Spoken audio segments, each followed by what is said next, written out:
Lauda im Freitagtraining beinahe eine Kollision mit fast 300 Kilometer pro Stunde gehabt hätte. Theo Fabi fährt den zweiten Breppe BMW. Ein Dreher und ein Unfall im Rennen, ein einziges Mal in den Weltmeisterschaftspunkten, 4. Platz in Detroit.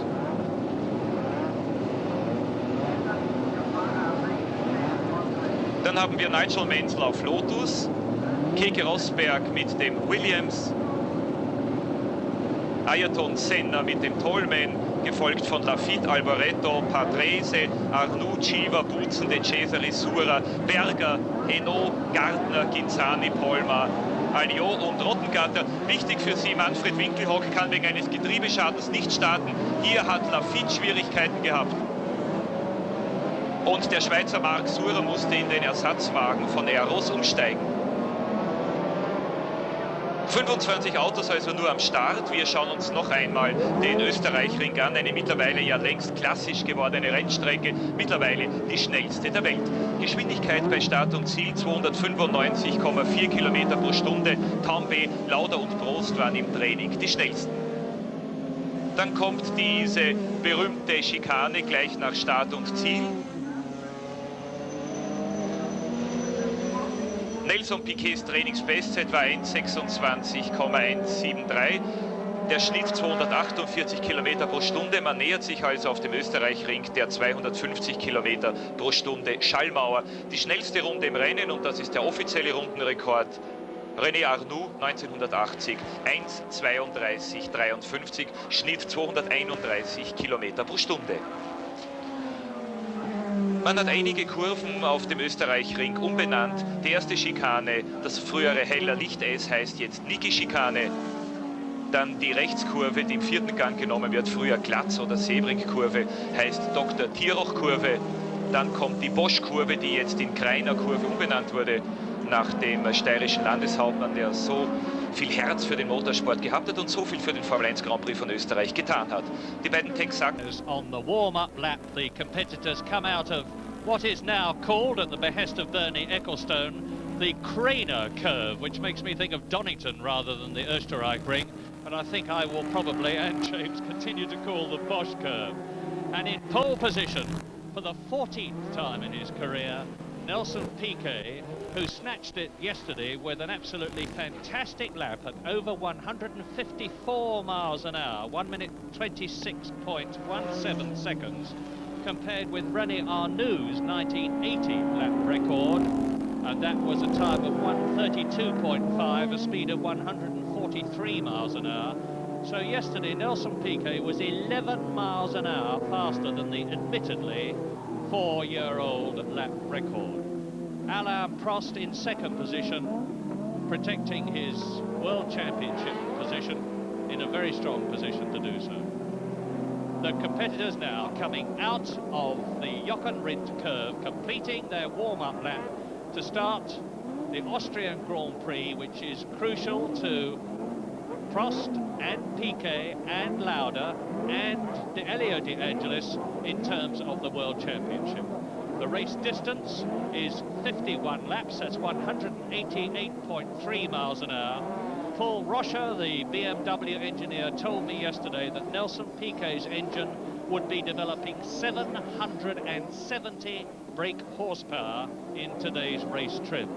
And the others are not going to be developing many less. Least of all, the tag-engined McLarens of Prost and Lauda, and you can see that Lauda in 4th position is behind his teammate Prost. They get away, a good start, bad start by Piquet, good start by Prost, who goes straight into the lead.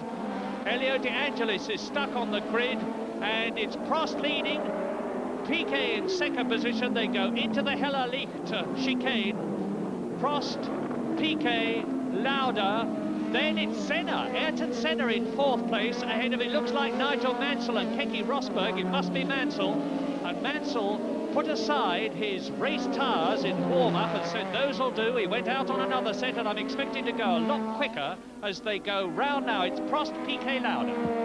That was terribly bad luck at the start there on Patrick Tambay, because he was stuck behind De Angelis, who had stalled or whatever he had. He failed to get away, and Tambay moved forward just fraction, and he realised what was going on and was then boxed, and he hadn't got enough lock to get round him.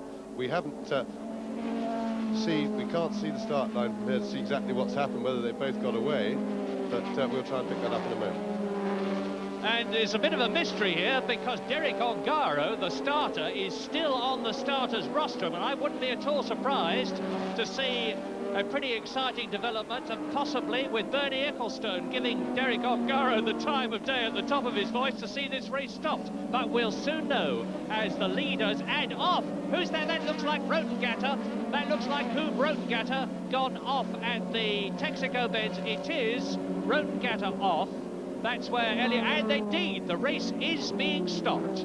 And Ayrton Senna will be absolutely heartbroken and furious about that, because he had got up into 4th position, and the 1984 Grand Prix disease has hit the Austrian Grand Prix because it is stopped at the end of race 1.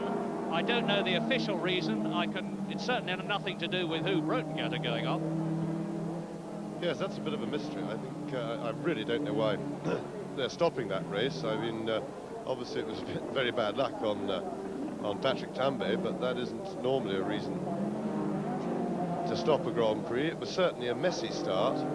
We couldn't see the lights as to maybe the field jumped the start or something like that, but it all seems very strange. Anyway, we will endeavour to find out and inform you. Not only bad luck for Ayrton Senna, who got up to 4th, but for Nigel Mansell, who, as I suspected, using those tyres of his, which he obviously liked so much in the warm-up, had gone straight from 5th to 8th and was looking good.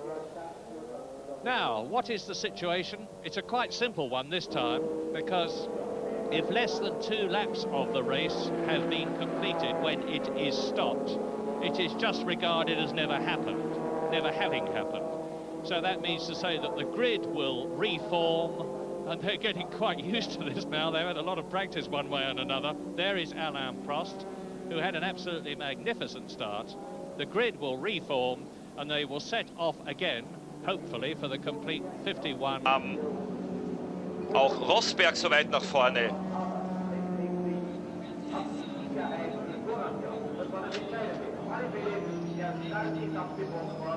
Vielleicht gelingt es uns Ihnen in der Zeitlupe jetzt noch einmal dieses Startmanöver zu zeigen. Auf alle Fälle passiert ist nichts, beruhigen Sie sich wieder. Wir werden den Start jetzt wahrscheinlich noch einmal erleben.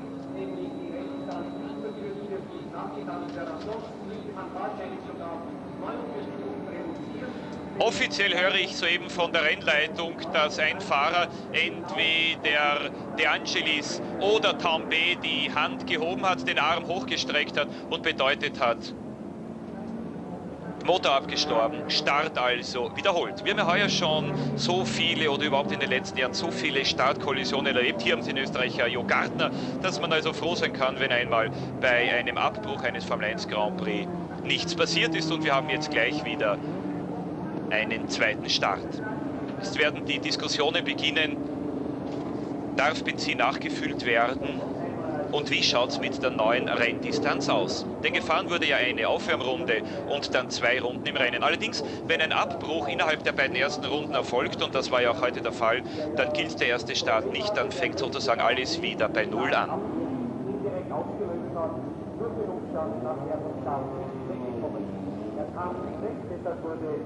Startvorgang also abgebrochen. Jetzt wahrscheinlich, dass noch einmal eine Einführungsrunde gefahren wird, wie es eigentlich üblich ist, und dann erst der Start erfolgt. Das heißt, es wird um einige Minuten alles verzögern, und da bin ich gespannt, in welchen Maße die Renndistanz jetzt verkürzt wird. Somit auf die Fahrer ein wenig zum Teil Diskussionen. Ich vermute eine Aufwärmrunde und dann 49 Rennrunden.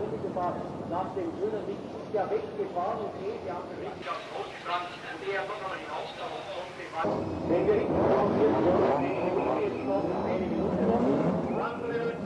eine Minute noch bis zur neuen Aufwärmrunde, und dann gibt es wieder das ganz normale Startmanöver und hoffentlich diesmal einen gelungenen Start. Für Gerhard Berger relativ gut, weil er jetzt schon etwas mehr Routine im Starten hat. Er hat heute Vormittag die Startmanöver trainiert.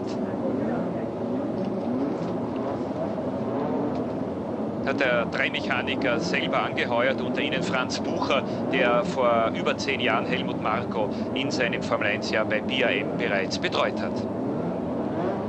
Berger hat im Training einige Schwierigkeiten. Ein Leck im Kühler, das bei McLaren dann geschweißt wurde. Heute Vormittag ein Dreher auf Öl in der Schikane, allerdings gemeinsam mit René Arnoux. So, noch einmal die Aufwärmrunde und vielleicht noch einmal eine kurze Vorstellung des Österreich-Rings. Es geht bergauf zur Niki-Schikane, wie sie jetzt umbenannt wurde. Geschwindigkeit oben, Einfahrtsgeschwindigkeit, zweiter Gang, etwa 120. Dann wird in der Kurve in den dritten Gang geschaltet. 165 bis 170 Kilometer ausgangs der Kurve. Und dann die lange Gerade.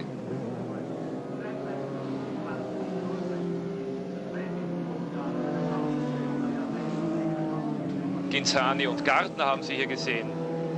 Ja, und als letzter ist der Holländer Huub Rottengatter zum zweiten Mal dabei.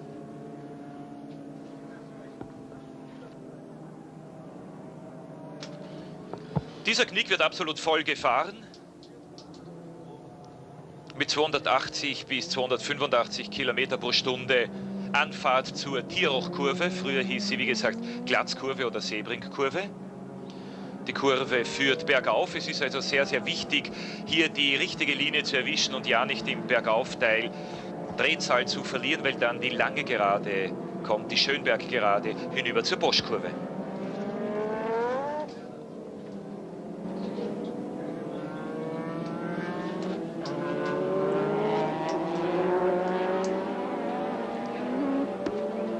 Von 250 weg voll beschleunigend. Dann der Knick auf der Schönberg-Geraden und das war genau die Stelle. Not for the first time this year by a long chalk, a Grand Prix has been stopped, the Austrian Grand Prix, because when the lights changed colour, and that is the controversy at the moment, what colour they changed to, whether it was to yellow to abort or green for go, Elio De Angelis and, we are told, Huub Rottengatter, the Spirit driver, had their arms up, which indicated that they were not ready to go. Therefore, although the cars were racing on the first lap, the red flags came out, the drivers stopped, and now, 35 minutes after the original start, the Austrian Grand Prix is about to be restarted, having been stopped at the end of the first lap after the original start, because Elio De Angelis in the John Player Special Lotus and Huub Rottengatter in the Spirit Heart were both having problems, as a result of which they were stationary on the grid, as a result of which Derek Ongaro, the official starter, decided to abort the start. There was a lot of controversy amongst the drivers subsequently about whether they had seen yellow or green lights, but it's irrelevant now. The race was stopped, and the question that we ask ourselves here, and that you can shortly see the answer to, is will Nelson Piquet make a better start this time? He's getting a second opportunity because, a bit typically on the first start, I say typically in comparison with what he has been doing several times this year, he didn't get away very quickly. Alain Prost from second on the grid in his Marlboro McLaren got a superb start, as did Niki Lauda, and Nelson Piquet was in second position in a race which he really must win when the first lap in the first start was stopped. They're now going round the Jochen Rindt curve, named after the late, great, first ever Austrian world champion, and forming up to the grid. Piquet, pole position. Prost in the red and white McLaren behind him, second on the grid. Then Elio De Angelis, will he get away properly this time? To De Angelis' right and your left, the second of the red and white cars is Niki Lauda, fourth fastest on the grid. There is the Austrian, who very, very much needs to win this race to get ahead of his teammate in the World Championship, Alain Prost, by getting 9 points. And behind Lauda is Derek Warwick, And behind Elio De Angelis is Patrick Tombay. 51 laps, I say again, that's 188.3 miles. And Piquet's left again, and Prost gets away again. Ed De Angelis gets away well this time, and gets ahead of Niki Lauda as they stream up. And it's Piquet going through. It looks as though Piquet's going to lead coming out of the Hella Leak curve, and they're all away clearly, except Fabi, who is stuck, and Piquet leads from Prost, and I think it's Tombay in one of the Renaults, and there is Ginzani going off in the Osella, being passed by Rotgatter, who has already passed one of the Rams, and it is Nelson Piquet leading into the Glatz curve on lap 1, with the McLaren and the Renault behind him. Then Elio De Angelis, and they go up to the fastest part of the course, which is 190 miles an hour. Yes, and that was the start then was a clear demonstration of the BMW's excellent power, because, as Murray rightly said, and as you saw, Piquet didn't get away very well, and yet he was able to power his way up the hill and claw back the lost ground at the start to get level going into the first corner and to come out the winner of that particular battle. So Nelson Piquet in the lead, where he has to be to keep a grip on the championship, and we'll wait and see how they settle down. Piquet, Prost, Warwick, and then Lauda and Senna and Rosberg, Alboreto, Arnoux, and there is the race leader, almost at the end of the first lap, out of the Jochen-Rindt curve. And Derek Warwick is hanging on superbly in third position. 1 lap completed, 50 to go. The Brabham leads. It's Prost in second place, Warwick in third place, up to the Hella Leak curve, hard on the brakes. It's Tombay third, Warwick fourth, De Angelis fifth, Lauda sixth, and Senna in sixth position. Yes, De Angelis made a bit of a mistake coming out of the previous corner, the Jochen-Rindt curve, onto the start-finish line, and that let Derek Warwick move up a place. And I'm aligned to Patrick Tombay, who got away from fifth position on the grid to third position in the race, and that's exactly where he is now. So it's Brabham leading, McLaren second, Renault in third position, and Alain Prost, of course, could, although I doubt that he will, stay there quite happily, because he would then be on 6 points for the World Championship and would only have lost 3 to Nelson Piquet, and there's a very considerable gap between them. But Nelson Piquet, if the reliability of his car is without question in this race, which it certainly hasn't been without question in previous races, because Nelson Piquet's won 2 races and got 18 points, but he's in the lead now, but with Prost definitely closing, with Lauda up with Warwick, and that is Ayrton Senna, and you see them go over the brow of a hill, down to the Jochen-Rindt curve, and Derek Warwick, Niki Lauda, and ahead of them, the leaders, as number 8, the Austrian, Niki Lauda, goes through, and the lead cars are ahead, so it's Piquet, Prost, Tombay, first, second, third, into the Hella Leak curve, better called chicane, Brabham, McLaren, Alain Prost, who has won 4 Grand Prix this year. The weather conditions are just about perfect. Well, Prost looks to me to be taking it pretty comfortably behind Nelson. Nelson's on the limit. You see him sliding the car there through these long, fast corners, giving it everything he's got. And Prost is staying very close to him. His car looks very stable indeed, and which confirms the form we've seen all season.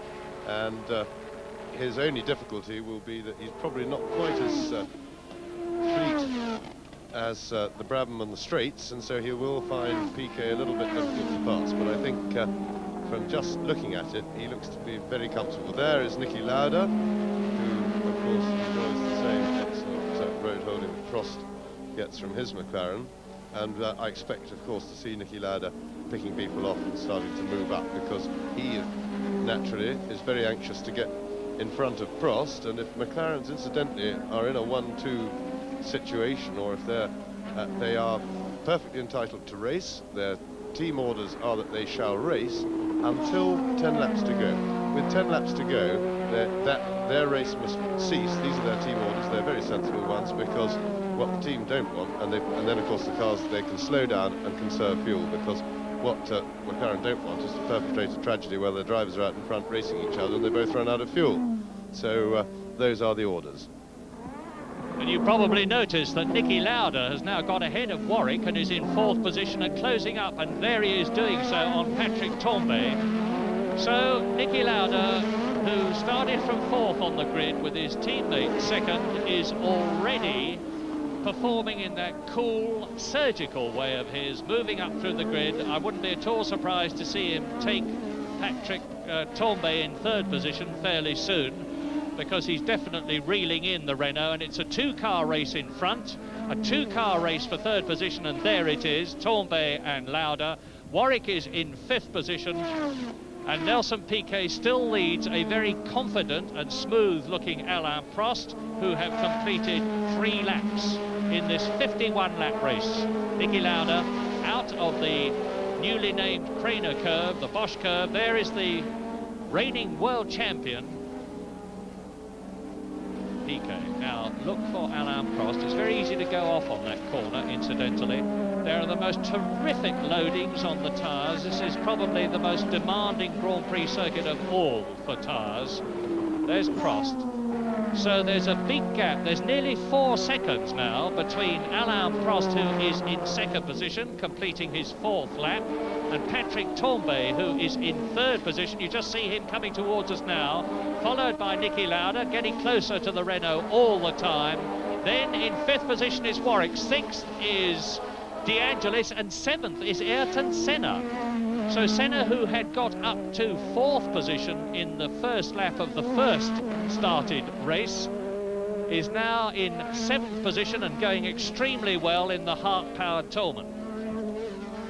Yes, as usual, Senna's form has been absolutely wonderful this season since he came out of Formula 3 at the end of last year, having swept pretty well all before him, and he's now doing an absolutely marvellous job in the fast improving Toleman Hart car. Now here's the important battle at the moment.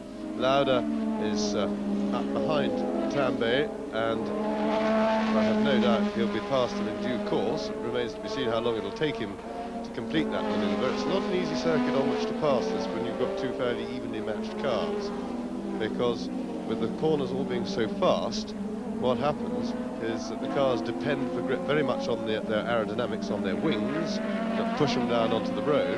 And of course, when you're travelling at 150 miles an hour or more, or a bit less, right up behind another car, you're going through no air at all virtually, because you're going straight into the hole that the car in front has just made.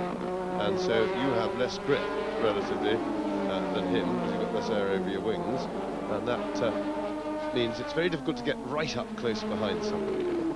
Anyway, that's the battle just about to come into shot for 3rd place, and the main interest is going to be if and when Lauda can get past Tambay, is whether he can catch the leaders out front, who are just pulling away a little bit the leading pack. Lap 6, this is the battle for 3rd. Tambay in the yellow Renault, Lauda in the red and white McLaren. The race still being led by Nelson Piquet in the Brabham BMW. Here he is, chased by Alain Prost. They are on lap 6 out of 51. Then in 5th position, it's Derek Warwick, followed by Elio De Angelis, who is 6th, and Ayrton Senna, who is in 7th position, but is now, as I talk to you, past Elio De Angelis and up into 6th place. So the Brazilian in the Hart turbo-powered Toleman, which has only got about a 30 horsepower disadvantage over the Renaults, the tag-powered McLarens, the Ferraris and the Brabhams in race trim, is starting to move up through the field as is in the points in 6th position. That's Senna. There is Lauda, 4th. So it's Brabham, McLaren, Renault, McLaren. And our producer is concentrating on the battle for 3rd position, and if you wonder why, he's Austrian. It's the Austrian Grand Prix, and the 2 who are battling for 3rd position behind these 2, Piquet and Prost, are Tambay, the Frenchman there, and that man, Niki Lauda, number 8, the Austrian. Well, Lauda's now been behind Tambay in that same sort of distance for a couple of laps, and you see the problem that he's having. He can't get any grip if he gets any closer than that to the Renault, and the problem is that that isn't close enough to take advantage of the toe, because of course conversely in the corners it's a disadvantage following another car. When you get onto the straight, his hole in the air that you place yourself in makes your car go relatively fast on the straight. You see he's hauling in the Renault now, but the straights aren't quite long enough from where he has to start when he comes onto them because of this disadvantage around the corners. He's quite close now, that's as close as he's ever been around the Bosch curve, but again you see he lost a little bit of ground then because of the lack of grip. And now this is the corner into the left hand, and the car goes very light on the entrance to this corner here. You see the road falling away. Of course that's one of the problems, television doesn't show undulations. It's hard to see because there's quite a switchback towards circuit. Little twitch there from Patrick, and Nicky is closer than ever before, but still I don't think close enough to have a dive for the inside going into the Jochenrindt curve. No, he's not, but this is the closest he's been around the Jochenrindt curve, and he may have a chance now when he gets up to the chicane at the top of the hill. He's again lost a bit of ground, you see, with that lack of grip through the corners. There's no doubt that Nicky will be able to pull away when he gets past, but he may have to persuade Patrick to make a mistake. He had a little look then, but it was too hairy. 2.8 seconds between Prost in second place and Tambay in third position. Piquet leads, Lauda in fourth position still. It is still in fifth place, Derek Warwick in the second Renault. Sixth is Senna, seventh is De Angelis. Eighth is now Keke Rosberg, who's doing much better in the race than he did in practice. And in ninth position, in the second John Player Special, it's Nigel Mansell. And Alain Prost, who when we last had a good look at him, I said looked to be going very easily in second place, may have just got his tyres off a little bit, because he seems to be struggling now to keep up with Piquet. In fact, I say struggling, he's not keeping up with Piquet, he's losing ground ever so slightly, and I get the feeling that Lauda, if he can get past Tambay, will be able to catch Prost reasonably quickly. Of course, what Nicky has another consideration, the tyres are a bit marginal. You tend to do more damage to tyres again when sliding it about in the turbulent air caused by a car in front of you than you do when you're on your own. So that's the consideration. Nicky, of course, will be well aware of this, but he will be very keen to look after his tyres. He had to drive very hard in the middle of the race in Germany at the German Grand Prix a couple of weeks ago, and he just about caught up Alain Prost, but the effort of doing that had tired his tyres out too much, and he then had to slip back and settle to second place. So this time I think Nicky will be being extra conservative about his tyres. At this stage in the race, I don't think he'll be too worried about the distance that DK is putting on him. It's not anything that he won't be able to catch quickly. He's closer.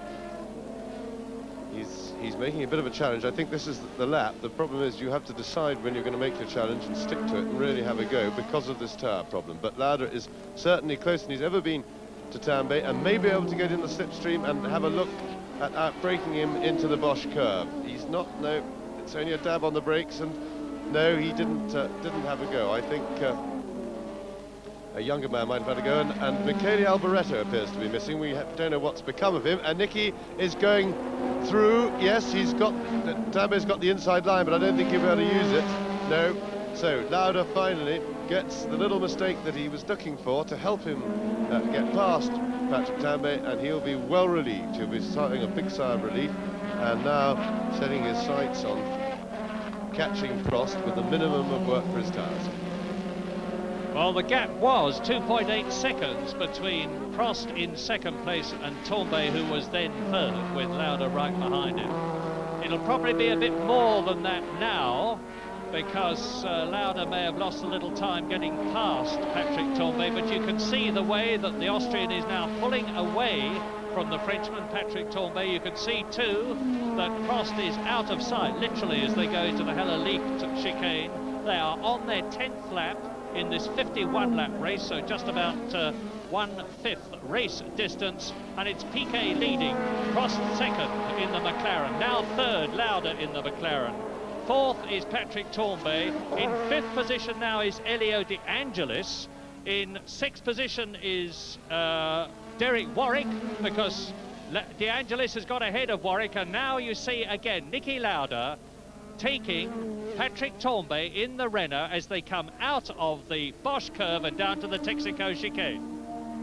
Yes, I got the feeling that Tombay might have missed a gear then, because he seemed to suddenly lose a few yards for no real reason. He wasn't sliding very wide out of the corner or anything, and they do have to shift up at about that point. So I would think, and of course you're still cornering a bit when you have to make that gear change, so it is a very difficult gear change. The chassis is moving about, it's under load, and it can be quite tricky, so I suspect that's what happened.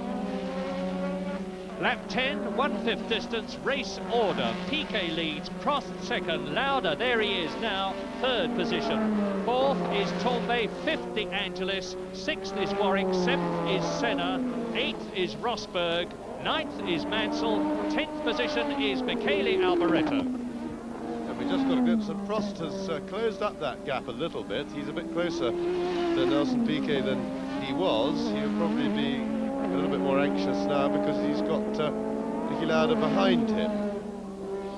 Patrick Tombay into the pits. And a lot of gesturing going on from Patrick. Tyres, so Tombay has changed tyres, and that will not have been a scheduled tyre stop. He's obviously had some sort of trouble with his Michelins to have come in on the 10th lap, and Keke Rosberg is also into the pits. Rosberg into the pits. He's a Goodyear runner, and there he is. So we knew that tyre wear was going to be very heavy at the Österreichring. It always is, because you get colossal loadings in the heat and in the terrific downforce that's exerted on these very, very long and fast corners. But I, for one, didn't expect it to be as early as this into the pits. No, and they're just adjusting the front wing on Keke's car, which makes me... I think they were putting a little bit more on, which probably means that he had some understeer, which of course would ruin the front tyres very quickly. And so he's obviously got a balance problem on the car, and they're doing what they can about that, but it's not proving a very quick job. So there go the leaders. Nelson Piquet holding a little bit of a lead over Alan Prost, but certainly not what I'm sure he would feel is a comfortable one. Still a long way to go, and Lauda, of course, chasing those two hard, and as yet we haven't really been able to see whether he's actually catching or not. Nelson Piquet here must be really praying for reliability, because when he's finished in races this year, he has almost invariably won. He's finished in 3 races, that's all, because he's failed to finish in 8. He won in Canada and he won in Detroit, and he was just out of the points in Britain. And actually he was leading the Austrian Grand Prix last year for 10 laps when he had to settle for 3rd place in the end. And you can see now the gap between Piquet, when he next appears, and Alain Prost, who is second. And there is Elio De Angelis, who is in 4th position. And Keke Rosberg coming up fast behind him, ahead of Derek Warwick, with Ayrton Senna closing up. So behind the first 3, things are getting very interesting indeed on lap 12. It's Piquet, the leader. There is Nigel Mansell. It's Prost second, Lauda third. 4th, 5th and 6th are De Angelis. Then in 5th position it's Derek Warwick. Then in 6th place it's Senna. And Nigel Mansell closing, and that is Jacques Lafitte's Williams Honda. And it looks as though his race is about to be run, as the Ferrari there of René Arnoux well down the field, being chased by Eddie Cheever, the American in the Alfa Romeo, who in turn has got Riccardo Patrese in the 2nd Alfa behind him. There is René Arnoux, who led last year when he got past, at this very point, he managed to get past Jarier when Patrick Tombay did not. And that was when Arnoux went through into the lead only last year to lose it to Nelson Piquet, who in turn lost it to Alain Prost, who won the 1983 Austrian Grand Prix and who is second in this year's event. So Arnoux, Cheever and Patrese. And they're in 11th, 12th and 13th positions at the present moment. That's how far down the Ferrari of René Arnoux ex-Renault driver is. There he goes, Arnoux, Cheever and Patrese. Great scrap on the circuit. Galilee curve. This is about 130 miles an hour. Up into fourth gear and 140 miles an hour. Then into fifth gear and 180 miles an hour, approaching the Glatz curve, this right-hander here. Then it's down into fourth and down to a pedestrian for them, 140 miles an hour, accelerating out uphill to the highest point of the course, which they're approaching now. And they're doing about 160 when they go over the crest, still building up speed to 190 miles an hour as they go down to the Bosch curve, and into the pits comes Jacques Lafitte. And out of the race goes Jacques Lafitte. So there is a definite retirement. We have had, and Jacques Lafitte's 1984 season, it gets grimmer and grimmer race by race. The Frenchman has not scored a single point this year, and this is a man who in his time has won 6 Grand Prix. That is Niki Lauda, who is in third position. Now and look at that. Niki Lauda is coming through the field. He's got ahead of him 2 men he's got to lap. One of them looks like the dreaded Andrea de Cesaris, who has taken over Jean-Pierre Jérier's role of a mobile chicane. And he's been chased, it may be Eno actually. He's being chased by one of the Rams, who is being taken quite effortlessly by Niki Lauda, who, as you see, is now the fastest driver on the circuit with a lap of 1:33.01. Niki Lauda, and that compares with the lap record held by René Arnoux of 1:32.5.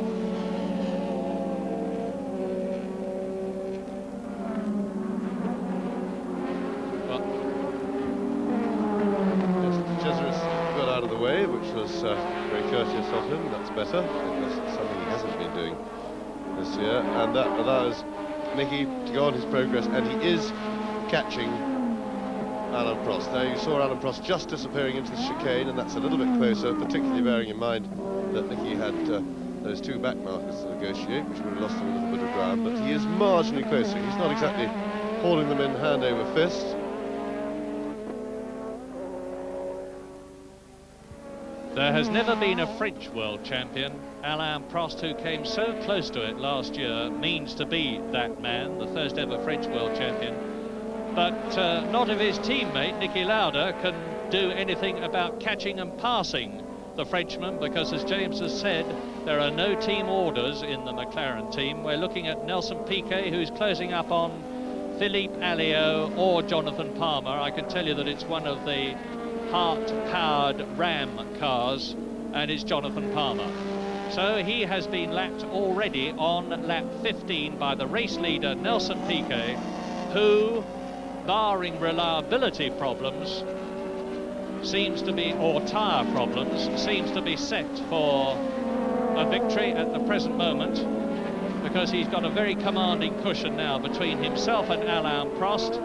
And the real point of interest at the present moment is not so much whether Piquet will be able to keep ahead of Prost as he completes his 15th lap in this 51-lap race, but whether Niki Lauda in third position will be able to catch his teammate Alain Prost, take second place from him, and get 6 points for the World Championship instead of 4 for third. There's Lauda. Number 10 is Jonathan Palmer, and Theo Fabi, who we have not actually seen anything of in this race, but who was very badly left at the second start, is now up to 12th place on the grid and in the race. And on lap 15, it is Piquet leading, Prost second, Lauda that we're looking at passing Alliot now in the second Ram in third position. Fourth is still Elio De Angelis. Fifth is still Derek Warwick. Sixth is still Senna. Seventh is Mansell. Eighth is Tombe after that tyre change. Ninth is Michele Alboreto. 10th is Eddie Cheever. And in 11th place it's Patrese.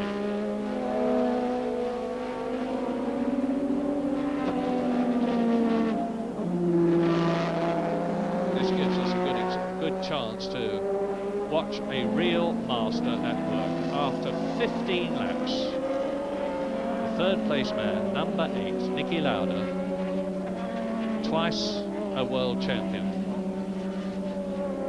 in his 16 years of racing. An amazing amount of experience, because this is his 153rd Grand Prix, and I suspect there is no racing move that Niki Lauda hasn't made, no racing situation he hasn't had to cope with. There's Piquet, that's Prost in second position, the next man up is Lauda in third, and it is definitely now a case of only 3.5 seconds covering Prost and Lauda, and you saw how close Prost was to Nelson Piquet. So my guess is, subject to my checking it next time I see all three of them, that there's about a 5-second gap covering the first and third men, the third man being number 8, Niki Lauda. And I see Warwick into the pits. There you see him as well. So this is the second Renault. The Renaults really seem to be wearing their tyres, James. Yes, but of course it's a very marginal thing, and I think probably in their efforts to keep up with the front, at the pace at the front, they've probably first of all gone fairly speculative on their choice of compound, and then I think the drivers have probably gone pretty hard, because certainly you saw Tambay being pressed very hard by Lauda. He fended him off, but in so doing must have overcooked his tyres, got him too hot and had to come in. And there is Rosberg in the pits and out of the race, just getting out of the car. I'm sure that means he's whatever problem he's got is considered, at least by him, to be terminal. So another disappointing, very disappointing weekend for the Williams team, with the feet already out. But Lauda at the front is definitely the man to watch. He's catching both of the leaders, and just completed yet another lap back through the Hellenic chicane. And Nigel Mansell is up into 6th position, so both the John Player Special Team Lotus cars are in the top 6, with De Angelis 4th and Mansell 6th, who is catching Senna in 5th position. Hopefully we'll see something of that. Meantime, the leader, Nelson Piquet, lap 17. Second, Alain Prost, who's taking Berger, the young Austrian, in his first Grand Prix in the BMW-powered ATS, and has been lapped by the World Championship leader, number 7 there, Alain Prost, on lap 17. The race order being Piquet leading, Prost second, Lauda third, De Angelis 4th, Senna 5th, chased by Mansell 6th. In 7th place now, Patrick Tambay, who has changed tyres. 8th is Alboreto. In 9th position, it's Chiva. And past Berger goes Niki Lauda in 3rd place, and up to 10th position, Derek Warwick, after his tyre change.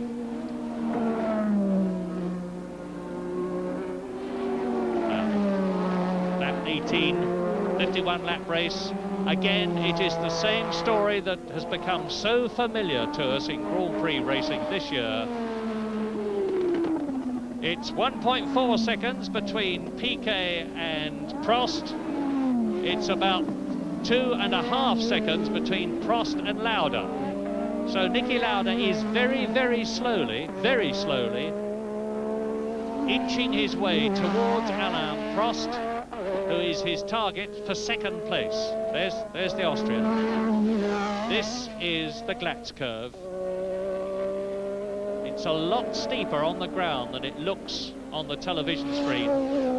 Piquet, Prost, Lauda over the crest.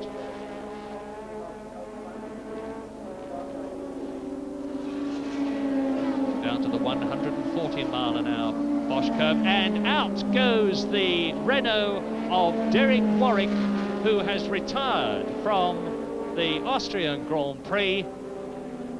So the Renault reliability bogey has struck again, and it will be an unhappy Derek Warwick. Big puff of smoke hanging over the circuit there. Probably a campfire, hopefully. I didn't see any problem in the foreground.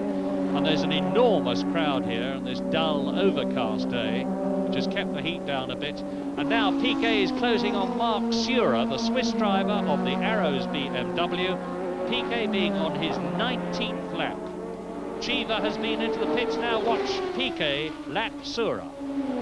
Goes right up to his gearbox, just jinks to the right. Sura looks in his mirrors, and we'll see Alain Prost behind him. Now, if Prost can't get cleanly past the 14th place man, Marc Sura, it will give Piquet the chance to break away a bit and Lauda the chance to close up a bit. Now, Prost is passed, but I think Piquet in the process marginally increased his lead, and it looks to me as though Niki Lauda is going to be in a better position to pass Sura as they come down to the Bosch curve on the 20th lap than Prost was.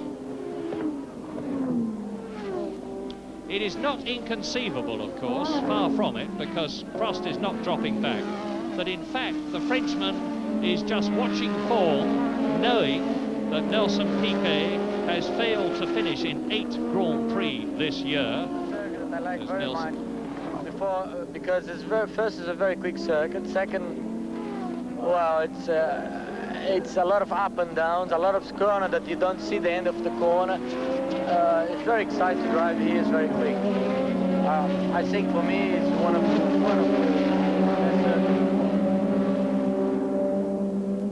There you heard the words of world champion Nelson Piquet. Very exciting indeed. I should think it's absolutely hair-raising in the cockpit, and it looks to me as though Alain Prost is actually closing up a bit on this, the 20th lap, which is 40% of the race gone, 2/5 distance.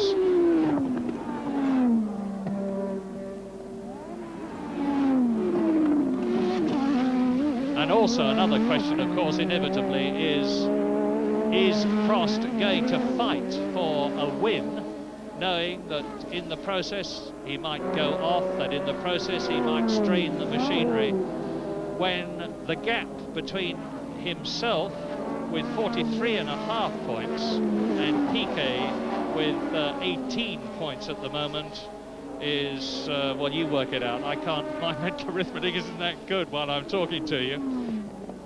But thank you, James, 26.5. And so, I mean, even if Prost finishes in second place, the gap would only come down to 23.5 points. But I would imagine that Prost must be very sensitive about Nelson Piquet, because with only 4 races to go last year, there was a 14-point gap between Prost in the lead and Piquet in second place, and Piquet still won the World Championship with a magnificent charge in the closing races of the year, and he won that World Championship by only 2 points, 59 to Prost's 57, in the last race of the year, which last year was the South African Grand Prix. So, having hypothesised that Prost would be happy to settle for second place, I think I'll challenge myself and say that he won't. Yes, well, I don't think you're right there. I don't think he will be settling for second place. But his big worry is Niki Lauda, of course. That's the person he's got to beat, because he must stretch his lead. He's only got what, 4.5 points on Niki Lauda, and that's certainly too close for comfort. You need to feel that you're in a controlling lead at any stage during a World Championship. You really need to be at least a win and a half ahead, i.e. 9 points plus plenty, because racing cars break down. You have one breakdown, your nearest rival wins, and that's 9 points closed for immediately. So a comfortable lead is probably really something in excess of 2 wins, and that Prost hasn't got, so he's got to still fight for every point he can get. He can't sandbag it yet. Well, now we've moved down the field a bit to watch the battle for 5th position between that car and that one. The black and gold one is in 6th place. It is the John Player Special Lotus of Nigel Mansell, and he's chasing Ayrton Senna in the Turbo Hart-powered Toleman, who has just lapped Gerhard Berger in the ATS, and Nigel Mansell will now have to do so. But has the maturity of somebody at least 10 years older than him, who demands a lot from his team and gets it, demands a lot from himself and provides it.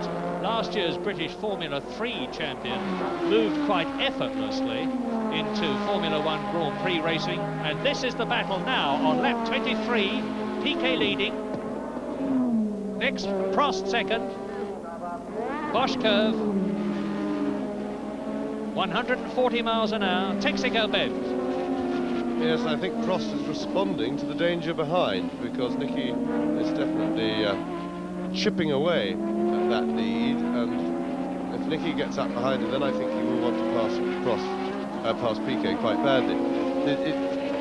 I think on the subject of what we were saying before, Murray, if, for instance, Lauda was to break down, then I think Alain Prost would settle for second place behind Piquet, because that it would only be a 3-point swing, as you said, and it really makes no difference to the overall position, but he wouldn't want to lose 3 points to Lauda, so he will want to, if anything, if Lauda gets any closer to them, he'd probably much prefer to get in front of Piquet and use Piquet as a buffer.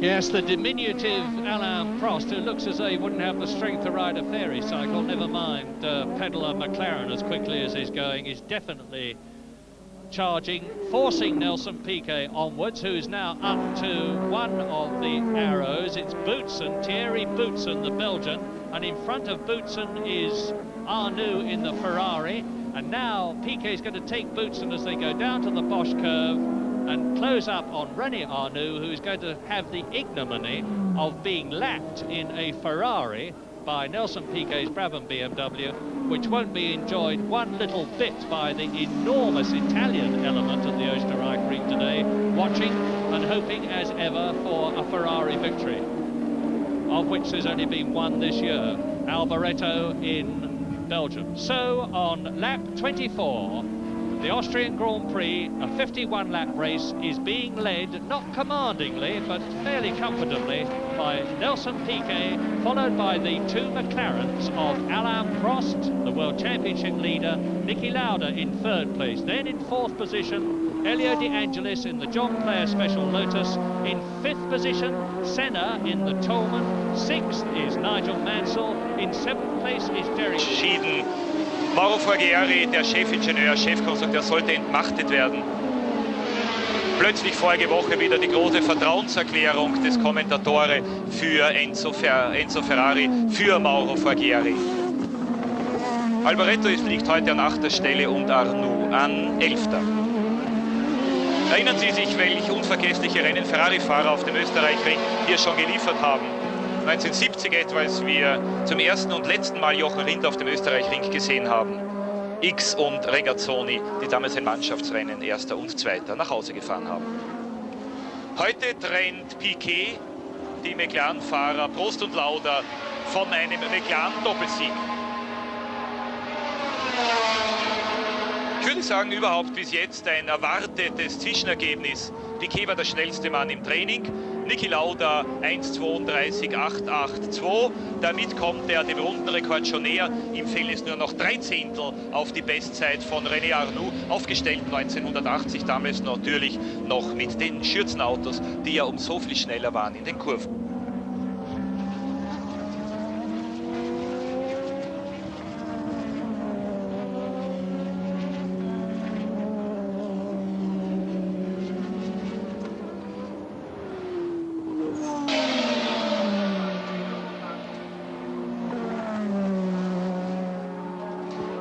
Ich würde gern die Tiroler Formel 1-Fans ein bisschen beruhigen. Ich glaube, wir müssen uns wegen Gerhard Bergers etwas langsamer gewordenen Fahrt keine Sorgen machen. Wir haben Funkverbindung zur Box, zu BMW, zu Preppe BMW, also zu Ingenieur Paul Roche. Und Ingenieur Roche glaubt, dass Berger auf alle Fälle den Ladedruck etwas zurückgenommen hat. Dadurch klingt der Motor etwas rauer, etwas unsauber. Aber das haben wir ja schon bei sehr vielen Siegesfahrten von Nelson Piquet gehört, dass man befürchten musste, dass jetzt und jetzt ein Motorschaden bevorsteht oder dass der Auspuff undicht geworden ist. In Wirklichkeit hat der Fahrer nur den Ladedruck entsprechend zurückgenommen, um eben über die Distanz zu kommen.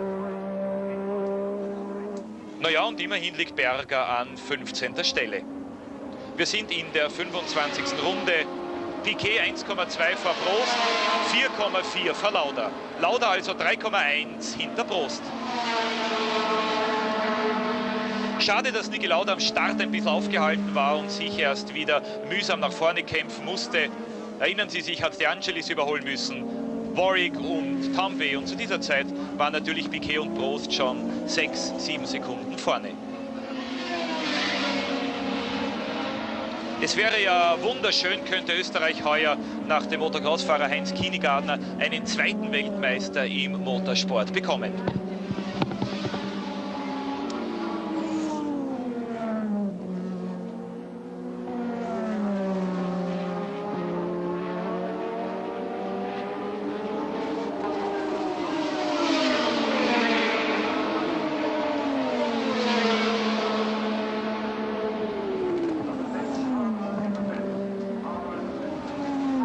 Aber langsam, glaube ich, könnte sich Niki Lauders heutige Reifenwahl bezahlt machen. Er hat die etwas härteren Reifen, die vielleicht besser durchhalten, und sein Rückstand wird jetzt geringer. 26. Runde, Piquet 0,8 vor Prost, 3,7 vor Lauda. Damit hat Niki Lauda wieder eine halbe Sekunde gewonnen.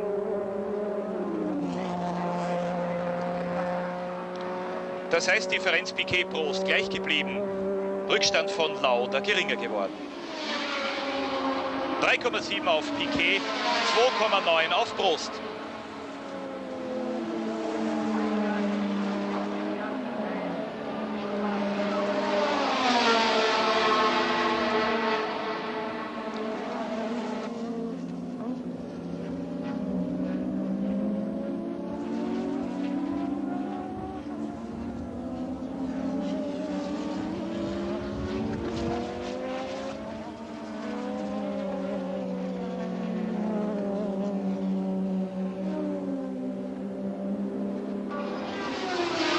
Zweimal ist es ja heuer schon zu einem direkten Überholmanöver Niki Lauders gegen Alain Prost gekommen. Zweimal hat er seinen Teamkollegen überholt.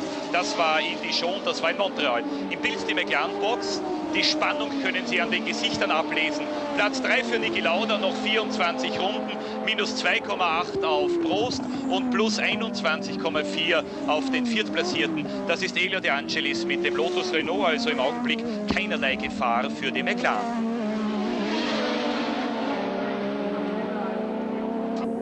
Well, we're definitely about to see something pretty exciting, because the gap between Prost in second place and Lauda in third is down to just about 1.8 seconds now. The remorseless, the most experienced of all, Niki Lauda, is closing on his teammate, and René Arnoux is in for a fresh set of good years. Arnoux aus dem Cockpit heraus zu, hat sich schon daran gewöhnen müssen, dass nicht immer bei Ferrari alles heuer so besonders gut gestimmt hat. Niki Lauders Wunsch für heute wäre ja, ohne dumme Defekte, ohne Probleme dieses Rennen durchfahren zu können. Alles Weitere würde dann schon er besorgen. Er glaubt, dass die Weltmeisterschaftsentscheidung zwischen Prost und ihm dadurch entschieden wird, wer etwas mehr Glück hat, in anderen Worten, wer mehr Rennen beendet.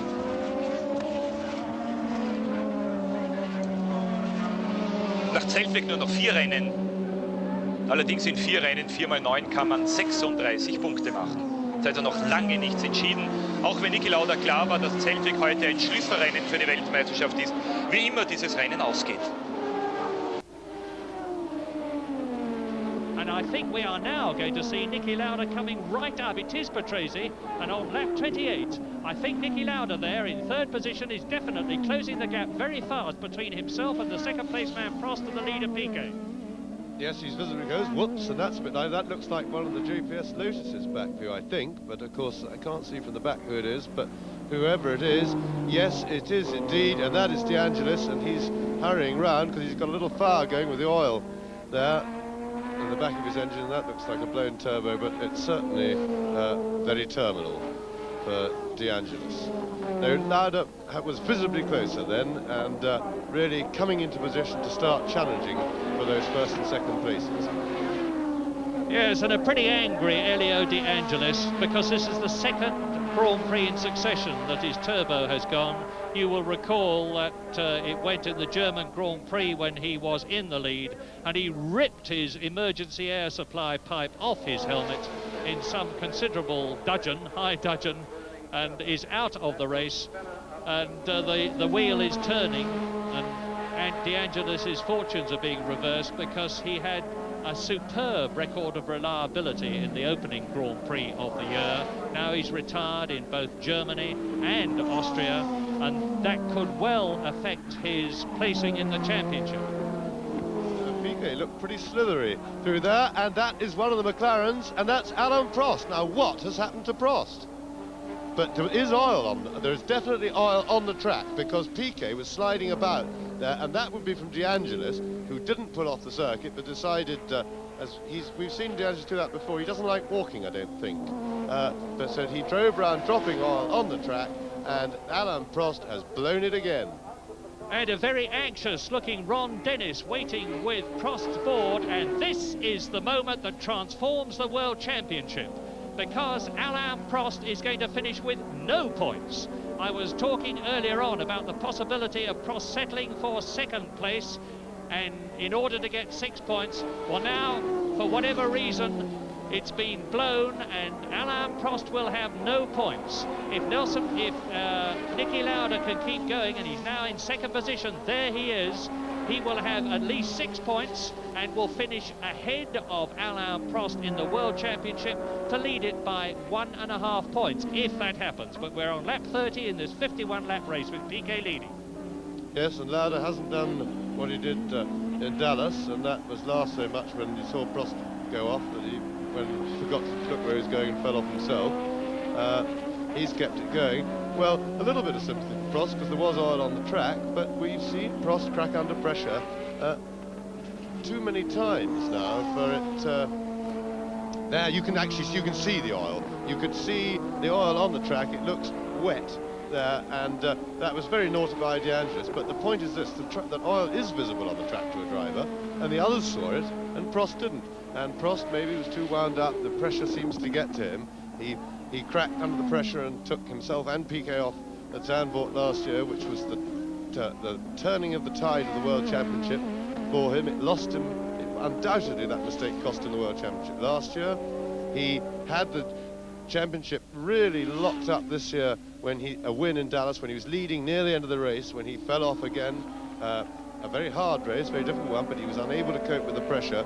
And now, admittedly, it was unfortunate that the leaders were the first to hit that oil slick, but you should be looking where you're going, and you can see it. And Piquet, for example, was going very hard. We saw him slither about on that oil slick, but he kept it together, and Prost didn't. And this may be the difference between the two. But in the meantime, this is a golden opportunity for Niki Lauda to put himself on top of the championship, and I think that Niki will desperately want the 9 points and won't be too thrilled with sitting behind Piquet for 6. So he's now got the second half of the race to get stuck in hard on Nelson Piquet, who will be very difficult to pass because the Brabham is very quick in a straight line.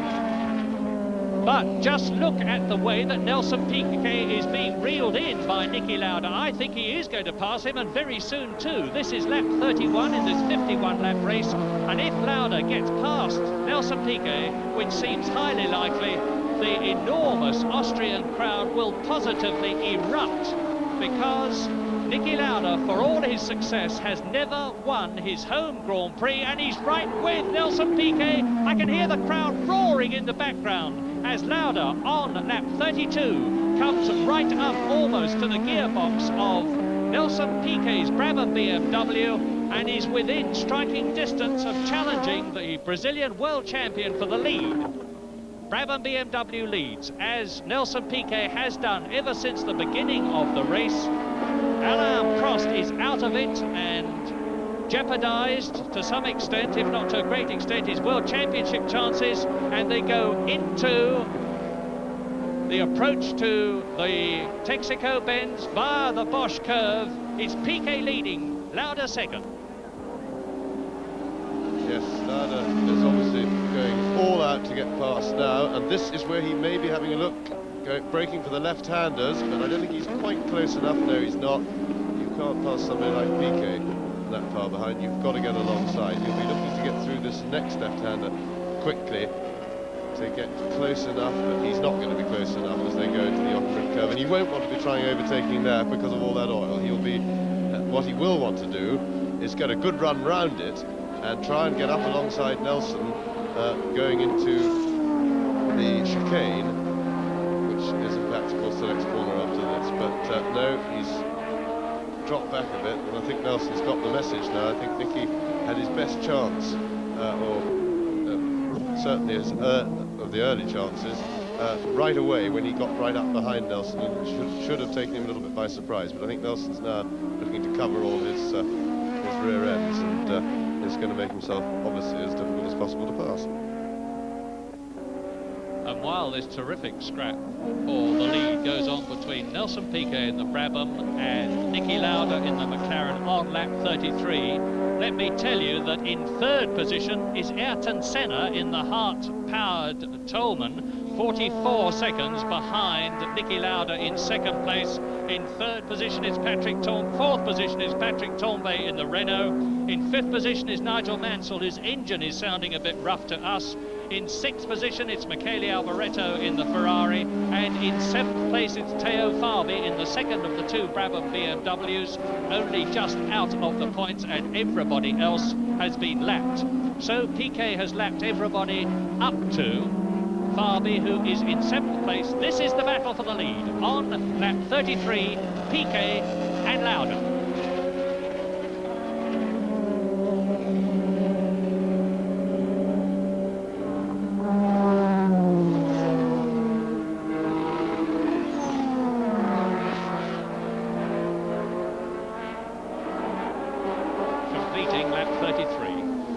This is where Lauda on the previous lap closed right up to Nelson Piquet. The tag engines have got the larger of two alternative-sized turbochargers on, because this is a circuit where you really want power. And the tag engine, which has been so incredibly successful since it first ran at the Dutch Grand Prix last year, and when Lauda went out in second place in South Africa in the last Grand Prix of the year. And now Prost has won 4 Grand Prix and Lauda's won 3, and is he on his way to his 4th? Yes, the back marker helped Nicky then, and he's right up behind Piquet, and he may just be able to have a look into the Bosch curve. He's certainly having a look, but it's a very, very difficult place to pass into that Bosch curve because of that left-handed kink just coming in. But Nicky will be disappointed that that little bit of help happened where it did for him, but he's really climbing all over the back of Nelson Piquet at the moment. But as I said before, passing Piquet, who does have a marginal superiority in a straight line, it would appear, is going to be a very difficult task. But he's got plenty of time in which to achieve it, and he's closer now. As I said before, I don't think he'll be diving down the inside, and that looks like Nigel Mansell pulling up to par, just as we miss, of course, the director once again missed the excitement, but we didn't miss anything because Nicky, as I surmised, is not prepared to have a go on the inside now because the inside of the track's very oily. But he is almost close enough to have a look. Under braking, very close. And while you watch this, there's an equally dramatic battle, and you'll never get the Austrian producer to move away from this with a round, because the circuit is so demanding. And although the McLaren is well known for being extremely light on tyres, I doubt that it would have a softer compound than the Brabham, in which case it's even Steven in terms of grip as Piquet goes into the Hella chicane with Lauda right behind him, lap 36.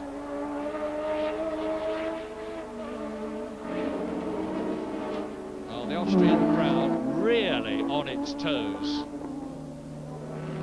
And here is where Piquet pulls away. And now extremely fit Piquet, who I remember in Las Vegas when he won his first World Championship, actually had to be lifted out of the car. He was in such poor physical condition.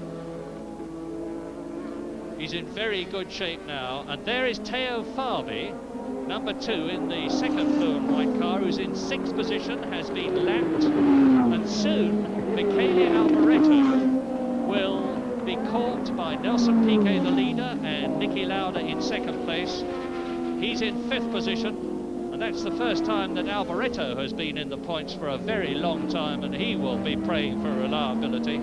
Senna is into the pits. I hope they let us see that for you. And here he is.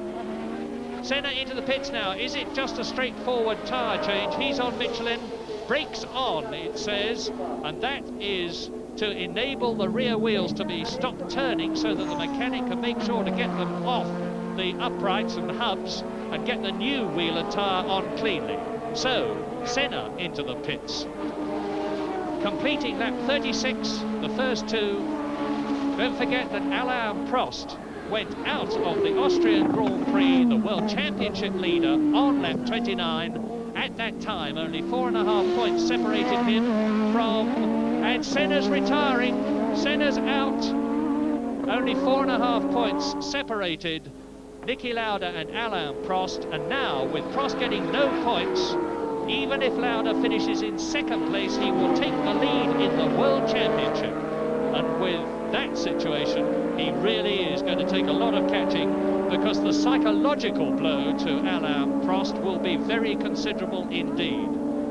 He must wonder whether a Frenchman is ever fated to become world champion. He got so close to it last year and seemed to be in a commanding position this year. But Lauda hanging on superbly to Piquet. This is lap 37.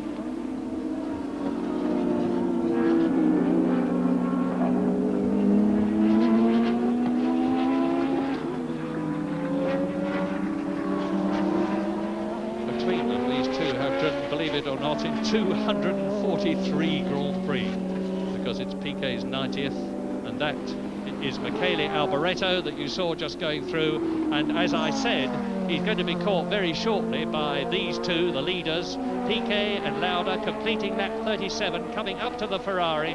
And I wonder if Michele will move over and let them through. He's an extremely polite and courteous chap, and he may not take too kindly to being lapped by the Brabham and the McLaren. On the other hand, he may give way to the inevitable quickly. Yes, well, Niki will be sincerely hoping that Michele doesn't move over and let Nelson through immediately, because it's his best chance of getting Nelson held up a little bit round the corner to get Niki really close so that he can get a run at him. Because back to the old problem, it's difficult around these long, fast corners for the guy behind to keep very close, because he's got no air to his wings and he therefore doesn't have as much grip.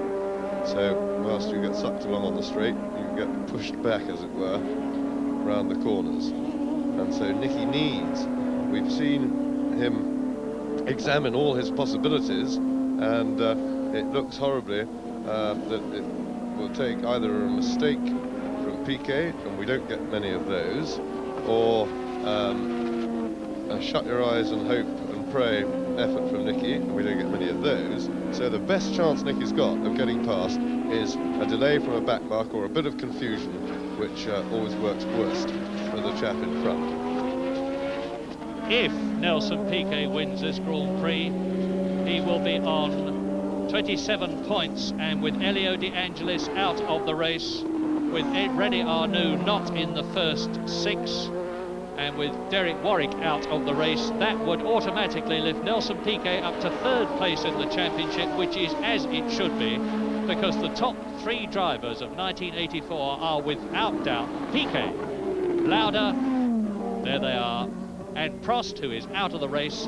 And now we are going to see how Michele Alboreto in the V6 turbocharged Ferrari copes with the threat to being lapped from Nelson Piquet there, going into the Glatz curve, with Niki Lauda behind him on lap 39, with 12 laps to go then. And it's getting very... Now this could be where the lead might change, because Piquet has got to concentrate partly on getting past Alboreto and partly keeping Lauda behind him. Yes, I think he's going to catch him now in the Bosch curve. It's a question of whether he catches him enough to be slowed down. Not quite. Lauda, I'm sure, would like Alboreto to stay there till the end of this lap, so that he can hold, with a bit of luck, hold Piquet up round the Jochen Rindt curve where the oil is, and maybe get a run up to the chicane, which is where Lauda has looked strongest on the circuit. He's got closest to Piquet every time, going under braking to the chicane, and he looks very confident now, so he wants Alboreto to stick on the line and not let them through for this corner. And he's where he wants to be as regards Nelson, and he's very much where he wants to be. He's got through the corner beauty, that's the closest he's been, and I think if he can stay in the tow, Niki is going to have a big go to outbrake Nelson into the chicane. Nelson's coming over the tight line. Nicky's having a look, both sides. Oh, it's all a terrible mess. Oh dear, the camera work was so terrible then. Why couldn't we see the whole thing? Position now behind the third place man, who is Patrick Torbay, that we haven't seen for a long time, and Lauda leads. Niki Lauda takes the lead in the Austrian, his own Grand Prix, on lap 40 out of 51, and he's on his way.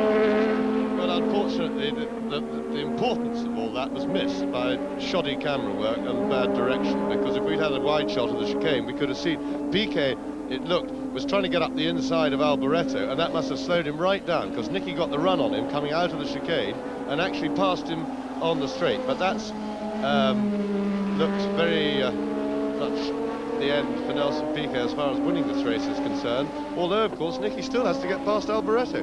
Now Piquet seems to be dropping back, which is odd. Maybe he made contact with Alboreto. Maybe we'll never know unless this wretched director goes off and watches some other motor races first and comes back and you know something about it. Well, you can see how the Austrians feel about it. For years and years and years, they have waited and hoped to see their man, the great double world champion, Niki Lauda, win their own Grand Prix. He may be a tax exile living in Ibiza, and there is Ron Dennis, the highest man there, and a great cheer from the McLaren team as for the first time, and Lauda leads, and Piquet, I think, is probably out of the race because he's slowed right down. And very soon, I think we're going to have a new second place man, which will be Patrick Torbay, which will lift the almost lapped Alboreto up to third. Farby in the second Brabham BMW to fourth. It will bring up into fifth place Riccardo Patrese, and to sixth Thierry Boutsen. So things are looking very fluid indeed. So angry. I can't believe how this director is managing to miss everything that's exciting in what is a very good race, but the only trouble is a pity we can't see it. Now, there we see Nicky going out of the chicane with Piquet in front of him. Now, I think, yes, now Piquet was snaking like mad then. I think he's made contact with Alboreto, and he may have a slow puncture or something, because he snaked just then going away. But, I mean, that doesn't really tell us anything. What is the matter with these people? Well, either way, Niki Lauda leads now. Here is Lauda passing Piquet on the replay, of course, and as you can see, Michele Alboreto, who Piquet was right with, has got well clear. So at that point, Nelson Piquet was in trouble, and it seems to me that James' hypothesis is obviously the right one, that there was a contact between the Brabham and the Ferrari, and now the new leader, Niki Lauda, has got a rather easier problem in taking Michele Alboreto, because he hasn't got pressure from somebody else as Nelson Piquet had, and he's going to do it as they go up into the Hellenic curve. He goes smoothly through on braking to lap the man who is now in fourth position, Michele Alboreto. So Lauda leads, Torbay is second, Alboreto is in third position now that Piquet is out of the race, with Farby in fourth place and with Patrese in fifth position. And Farby has unlapped himself with his teammate Nelson Piquet. So the Brazilian, who's had such awful luck this year, the world champion, it's almost a tradition in Grand Prix racing that the world champion does not get the championship the next year, and it looks as though that's going to certainly happen this year. Yes, that's right, 1959-60, when Jack Brabham won it twice running in a Cooper. And that Niki Lauda slowing down, he's got an arm went up then, so that means that Lauda is in trouble of some sort, it looks like. Now let's just keep an eye on him, because this will be very dramatic if Lauda's in trouble. We've got Piquet going very slowly. When they went past the start-finish line, then he was 7 seconds behind Lauda already. Or Farby. That's Farby unlapping himself, so Nicky is in trouble, but I can't see what sort, because engine troubles tend to be immediate and terminal. Well, does this mean to say that we're going to see the first Renault victory of 1984, the thing that they've striven so hard but unsuccessfully for? Patrick Torbay is now in second position. No, he's still in third place because Piquet is still in the running at the end of that lap, which was 42. And on lap 43, it's very likely that we'll see a change for second place, with Tambay moving up, if we're allowed to see it, ahead of Nelson Piquet. And certainly you can see visually that Niki Lauda is going slower. You don't need a stopwatch to check that the Austrian is definitely going slower. He's still going pretty quick. Now, why would he have put an arm up? Obviously to let somebody through, but maybe he's lost a gear. Yeah, and now Patrick Tambay's just gone past with smoke coming out of his car, so he's in trouble too. So it may be, now Lauda's car looks, it's not smoking or anything, the tires all look to be on it and things, it looks to be in one piece. He may, of course, have lost his, well, I don't think he'd be going quite that quickly if his turbocharger had failed without sort of going down the engine. But we will try and get some times and see if Lauda is going fast enough to hold on to that lead, because he's obviously limping, but he looks like a man who's out there trying to limp all the way to the line. So we'll just have to see how he gets on, because they still had the oil flag out on the, and that may be because of Tambay. He went past smoking, yes, and I see a line of oil going up the side of the track there. In fact, that's why they're coming over the other side of the track and coming back. And whether Tambay laid an oil slick around the chicane or not, I can't see one there, but I could see it on the straight. So that was, yes, and there's a bit of oil there. And there is Tambay looking as if he's about to stop and park, or is he going to save himself a walk, a la the Ajude? Liegend mit einem Rückstand von 46 Sekunden langsamer geworden. Wenn er ausfällt, wird Alboreto Dritter und dann ist Fabi Vierter, Patrese Fünfter und Butzen Sechster. Große Chance ist der Österreicher für die Tour woanders. Eine sehr gute Strecke, weil er sehr schnell ist und man kann die ganze Kraft hier ausspielen. Wichtig ist hier, die richtigen Reifen zu wählen für das Rennen und zu versuchen, das Auto so schnell wie möglich über die volle Renndistanz zu bringen. Ob man Reifen wechseln muss oder nicht, wissen wir noch nicht. Das müssen wir erst im Training genau eruieren. Aber sonst fühle ich mich im Österreich-Ring als Österreicher sehr wohl. Vielleicht der erste Sieg hier drinnen? Ich hoffe, weil es ist unbedingt notwendig, dass ich hier Punkte mache. Das war Niki Lauda 24 Stunden vor dem Rennen. Ein Rennen, das ihm vielleicht in einem Schlüsselrennen zur diesjährigen Weltmeisterschaft den ersten Heimsieg eines Österreichers in Zeltweg-Knittelfeld beschert. Jonathan Palmer ist das, der Engländer, Vorjahrs Formel 2 Europameister. Laudas Vorsprung auf Piquet 7,6 Sekunden. Letzte Rundenzeit von Lauda 1,36. Ja. Und die Runde davor war 1,40. Das heißt, Niki Lauda hat sehr gescheit und völlig richtig mit seinem berühmten Instinkt auf die gelb-roten Ölflaggen reagiert, hat gemerkt, alles in Ordnung, und jetzt fährt er offenbar wieder etwas schneller. Der Vorsprung auf Piquet ist auch prompt größer geworden, 9,7 Sekunden. Patrick Tambay steigt aus. Damit Patrese Fünfter, Butzen Sechster. Die Streckenposten hier sehr fleißig, sehr aufmerksam. Der Österreich-Ring soll ja nicht nur die schnellste Rennstrecke der Welt sein, sondern auch eine der sichersten. 135 Streckenposten sind hier im Einsatz. Gerhard Berger in der Kreiner-Kurve von Palmer überholt und von Lauda überrundet. Damit verliert Berger einen Platz, bleibt aber Elfter, weil inzwischen Tambay ausgeschieden ist. Aber das Qualifizieren an sich war für Berger schon ein Erfolg, und den Grand Prix auszufahren wäre für ihn bereits eine großartige Premiere. Manfred Winkelhock, der viel mehr Erfahrung hat, wurde in 11 Grand Prix-Rennen heuer zweimal Achter. Das waren die besten Ergebnisse. Seit dem Jahr 1982 ist der ATS überhaupt ohne Punkte in der Weltmeisterschaft.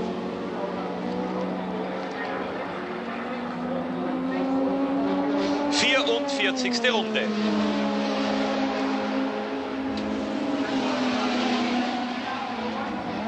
Lauda, dahinter Palmer und dann Gerhard Berger.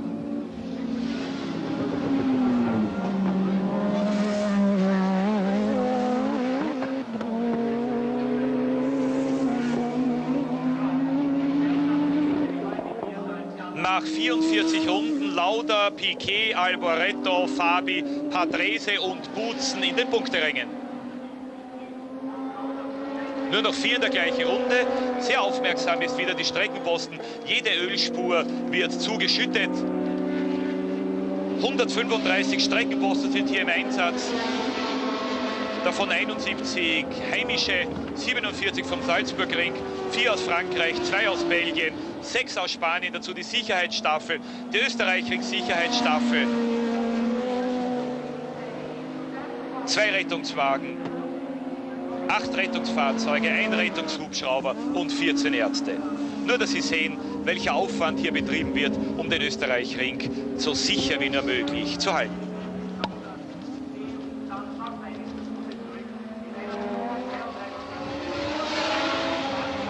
Hinter Lauda fährt Jonathan Palmer, der englische Spitalsarzt. Der Unfall von Palmer vor einem Monat in Brands Hatch war ja Ursache damals für den Abbruch. Vielleicht erinnern Sie sich noch. Well, we'll know after the race, and I suspect not before, whether there is anything wrong with the cars of Lauda and Piquet. I've got a sneaking feeling that there is, because you see Palmer is now closing right up with Lauda, and I suspect grappling with his conscience about whether he ought to have the temerity to pass Lauda. Well, if he did grapple, he didn't grapple for very long, because Palmer has unlapped himself. So either, there's Piquet, so either Niki Lauda, now on lap 47, is being quite incredibly cool and relaxed, as Nelson Piquet has been on many occasions in the past, or the great Austrian has got a problem. Now, in that case, there he is, still with Jonathan Palmer. Is Lauda's problem as great as that of Nelson Piquet?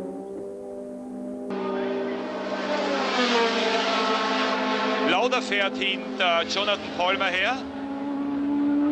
Hier haben Sie einen Blick in die ATS-Box. Dieses Team hat nicht gerade die besten Mechaniker, aber den Reifenwechsel bei Berger haben sie relativ flott geschafft. Vor allem hat Gerhard Berger ja 3 Mechaniker selber angeheuert und für dieses Team engagiert. Kann Berger maximal einen Platz gekostet haben gegen den Franzosen Philippe Alliot.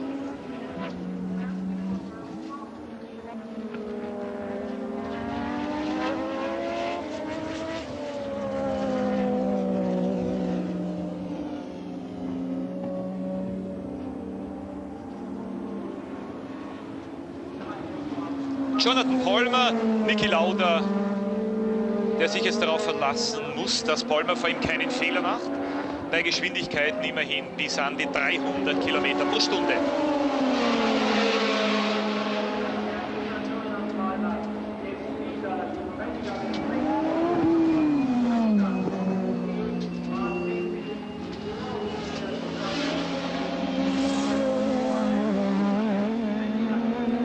Palmer und hinter ihm Niki Lauda. Letzte Rundenzeit von Lauda 1:41,7. Zum Vergleich Piquet fuhr 1:42,4, 7 Zehntelsekunden langsamer. Das heißt, Niki Lauda kann jetzt sein Rennen vollkommen auf Nelson Piquet abstimmen. Der Vorsprung auf den Weltmeister beträgt 10 Sekunden. Der Vorsprung auf Michele Alboreto, den dritten, 1 Minute 20. Theo Fabi, 1 Minute 22. Es könnte also noch einen harten Kampf geben um den dritten Platz zwischen Alboreto und Fabi. Lauda stimmt seine Geschwindigkeit jetzt völlig auf jene von Nelson Piquet ab. Mehr ist im Augenblick sicherlich nicht nötig. Es ist ja nicht notwendig, einen Grand Prix mit Rekordvorsprung zu gewinnen. In Kyalami hatte Lauda einen Vorsprung von 1 Minute und 5 Sekunden im Ziel. In Dijon waren 7,1 Sekunden, in Brands Hatch 42 Sekunden, also fast eine Dreiviertelminute. Aber heute wäre jeder Österreicher schon mit einem Vorsprung von 2 bis 3 Zehntel nur zufrieden. Hundertstel sogar.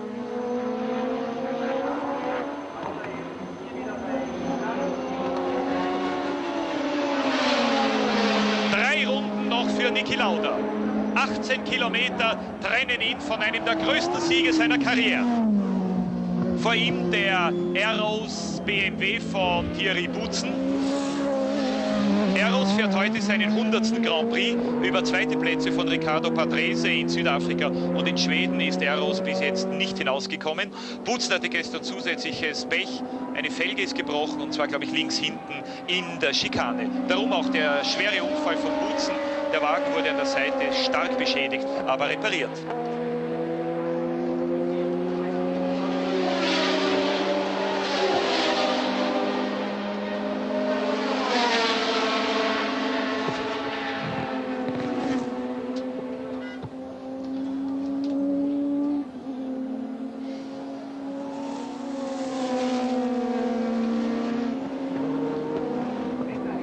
Piquet 11,4 Sekunden Rückstand.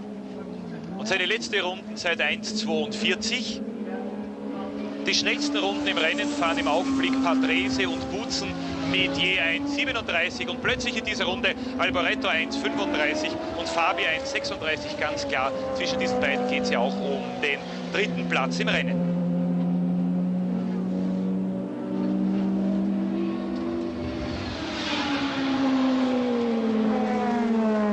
Vielleicht heute der entscheidende Umschwung in der Formel 1 Weltmeisterschaft.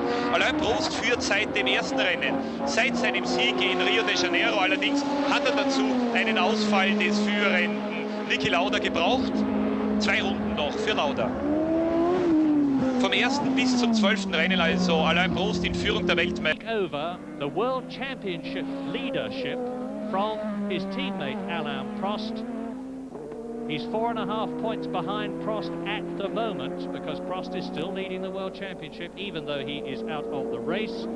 And the positions will be exactly reversed if Lauda wins, because he will get 9 points, take away the 4.5 that Prost leads him by at the moment. And Niki Lauda, as we look down the track to find the second place man, Nelson Piquet, and there he is. And Lauda would be leading the World Championship by 4.5 points. Lauda now into the Bosch curve as Nelson Piquet exits the Glatz curve. So there is about half a mile, I should think, between them. And at racing speeds, even at racing speeds, that takes quite a long time. As we know, some 13 seconds into the Texaco Benz. Niki Lauda, world champion in 1975, world champion in 1977, second in the World Championship in 1976 to James Hunt, in spite of having that dreadful crash at the Nürburgring in his Ferrari. Possibly, indeed probably, world champion in 1984, an amazing record. And he's now starting his 51st and last lap. Niki Lauda into the Hella-League Benz. James. Well, marvellous result for Niki. He really deserved the race. He was the quickest man on the circuit throughout, so it's a rightful winner. It's a pity that he and Piquet both seemed to run into some sort of minor mechanical trouble towards the end of the race, and the battle was unable to continue. Of course, it was a race that was highlighted, if anything, by what we didn't see, because really the television direction by the Austrian crew was absolutely disgraceful. They managed to, as soon as anything looked like being exciting on the track, they'd change the shot or move away or give us the wrong shot. So hopefully before next year they'll find a director who's seen a motor race before and understands something. But altogether, apart from that, it's been a very exciting race with the 3 main contenders for the World Championship out battering away hard as they could up front. And of course the big story is that Alain Prost would appear to have blown it again. He had his chance. He was the one who flew off on the oil. Admittedly, it was a horrible oil slick and very difficult to deal with. But Piquet was the first to arrive on it, which is always the most difficult. He handled it with a bit of a slither, and Lauda got round. So Alain Prost, once again, for the 3rd time in 2 seasons, is doing his best to kill his World Championship chances. Of course, he's by no means out of it, but he hasn't half given himself a setback today. Niki Lauda almost home magnificently to win his 23rd Grand Prix, his first ever Austrian Grand Prix. The crowd will justifiably go wild. Niki Lauda crosses the line, raises his hand, wins the Austrian Grand Prix, takes the lead in the World Championship, increases the McLaren massive lead in the Constructors' World Championship, and in second place will be Nelson Piquet. The camera searches for him, finds him coming out of the Jochen Rindt curve. There he is. The reigning world champion gets 6 points for second position to Niki Lauda, the winner. Rückstand. Jetzt sind es 23,5 Sekunden. Als dritter wird Alboreto kommen.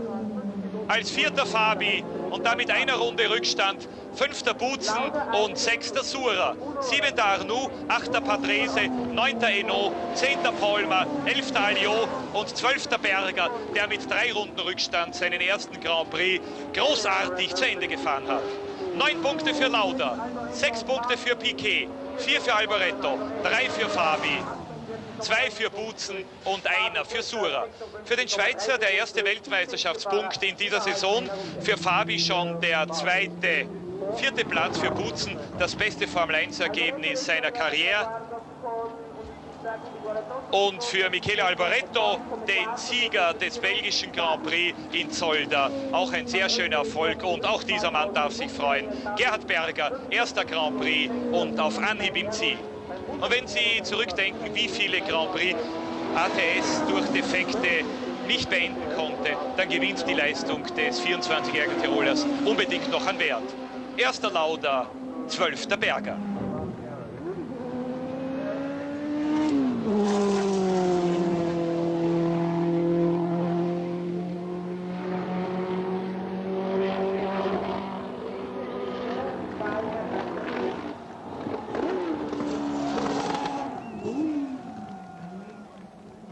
Eine Runde Rückstand für die beiden Aeros BMW, 5. Butzen, 6. Sura.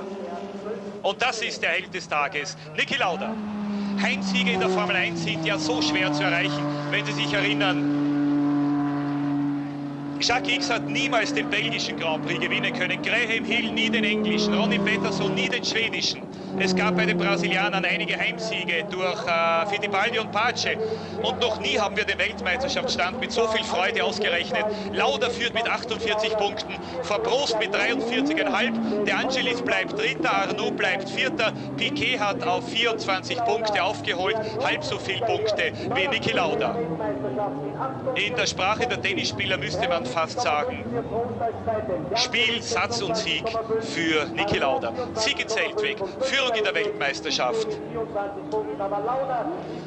Mit dem Rücken zur Kamera Ingenieur Gabriele Kadringer, das ist der Chefingenieur der FISA, der alle Autos im Ziel abwiegt und genau überprüft, ob sie alle dem Reglement entsprechen. Piano hat gerade Niki Lauda gesagt, lasst mir ein bisschen Zeit. Er braucht gerade nach solchen Rennen immer sehr viel Luft rund um sich und das ist der ausgefallene Wagen von Alain Prost. Kontrastpunkt, die Gratulationen der McLaren-Mechaniker. Links im Bild geschäftige FISA-Funktionäre. Die ersten Gespräche zwischen Niki Lauda und Nelson Piquet. Links im Bild haben Sie Ernest Huppert, der Statthalter Bernie Ecclestones, der diesen Grand Prix hier veranstaltet hat. Sieger auf dem Österreich-Ring wurden schon triumphal gefeiert. Wer immer hier gewonnen hat, war ein großartiger Sieger, aber die Begeisterung noch nie so groß wie heute. Sieg für Lauda, Führung in der Weltmeisterschaft, Rekordbesuch mit 150.000 Zuschauern und 4 Rennen sind noch zu fahren. Nächsten Sonntag Zandvoort, in 3 Wochen Monza, dann Anfang Oktober Nürburgring und Ende Oktober ein neuer Grand Prix Estoril in Portugal. Ein super Tag in der Geschichte des österreichischen Motorsports. Niki Lauda, der große Sieger, nach einem großen Duell mit Nelson Piquet. Niki Lauda, Nelson Piquet und Michele Alboreto auf ihrer Ehrenrunde. Lauda, Piquet, Alboreto, die 3 werden jetzt... Im 10. Anlauf hat Niki Lauda endlich geschafft, auf dem Österreich-Ring zu gewinnen. Ein Sieg, der nicht nur für ihn sondern für den ganzen österreichischen Motorsport sehr viel wert sein muss. Und hier sehen wir ihn im Gespräch mit McLaren-Chef Ron Dennis. Dennis war schon vor, naja, es sind schon 17 Jahre Mechaniker eines Österreichers, Mechaniker von Jochen Rindt. Willi Dunkel gratuliert. Hat Niki Lauda wie immer auch auf diesen Grand Prix bestens vorbereitet.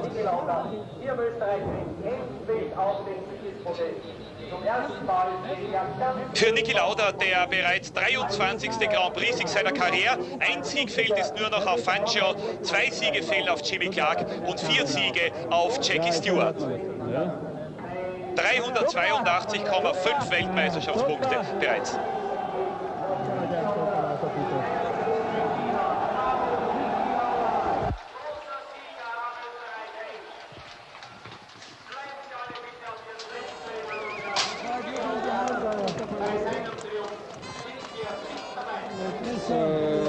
Please go out! Go out!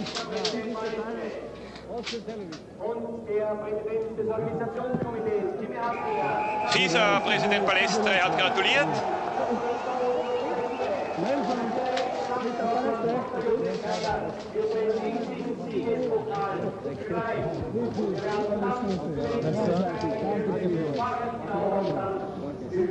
Okay, thank you.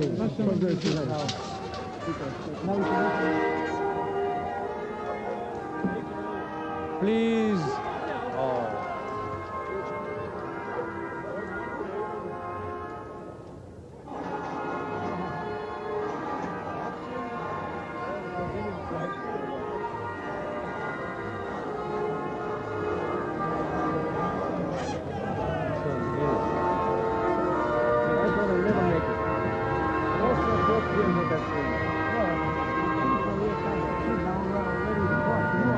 Stay quiet, please.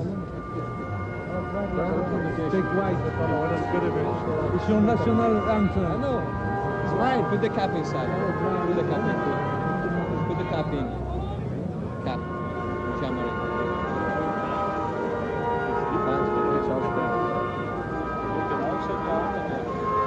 Have any fire here if you talk?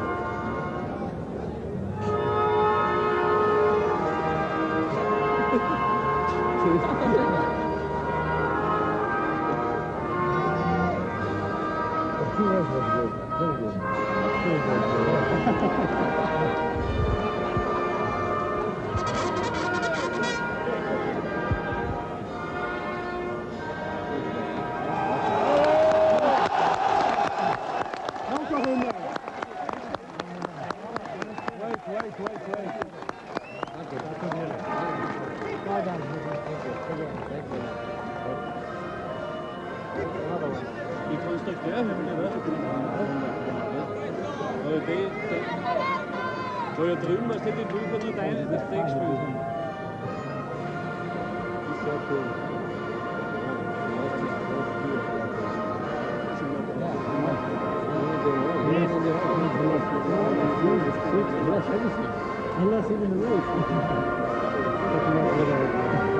I was ready for come to push your car for the last lap, right? Yeah, but his guy's under the weight, I have to wait.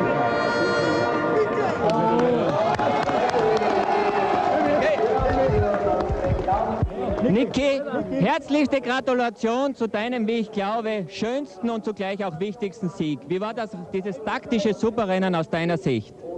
Es lief eigentlich alles normal ab, solange also das Auto optimal funktioniert. Ich habe dann Piquet überholen können, weil er wurde immer langsamer. Und kaum war ich bei ihm vorbei, ist mein 4. Gang kaputt gegangen. Und dann habe ich mir gedacht, so, jetzt ist es aus. Das war in dem Moment, wie du die Hand gehoben hast und langsam geworden bist. Richtig, ich glaube, das komplette Getriebe ist kaputt. Habe dann versucht, noch irgendwelche Gänge zu finden und habe eben alle gefunden, außer der 4. Und bin dann immer 3., 5., 3., 5. gefahren. Aber Gott sei Dank hat es gereicht. Und dass du so überlegen das Rennen diktieren konntest, war sicherlich mit einer Entscheidung der harten Reifen. Das scheint am Schluss aufgegangen zu sein, denn alle anderen sind langsamer geworden. Ich glaube, dass Piquet eigentlich auch mit dem Auto Probleme hatte. Da hat er mir jetzt gerade gesagt, es waren nur die Reifen. Also ich habe einen Riesenschwein gehabt, dass ich die richtigen drauf gemacht habe. Also eine taktische Meisterleistung von Niki. Aber für die Weltmeisterschaft könnte und sollte das schon der vorentscheidende Sieg sein. Ein Vorsprung von 5,5 Punkten nun für die letzten Rennen. Ja, ich bin froh, dass es so ist, aber wie gesagt, es kommen noch 4 Rennen und da müssen wir abwarten.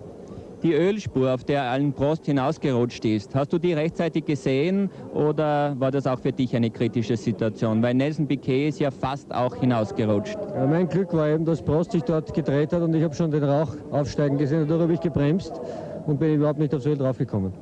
Fein, und glaube ich, du bist hier 10-mal gestartet, das erste Mal ein Sieg auf heimischem Boden und gleich vor so einer Kulisse. Wie fühlt man sich da? Das ist das schönste Rennen in Österreich zu gewinnen, keine Frage. Danke. So, Achtung! Und letzte Interviews und nun die große Sektflasche. Und unsere Gendarmen werden auch ein bisschen bekleckerte Uniformen haben.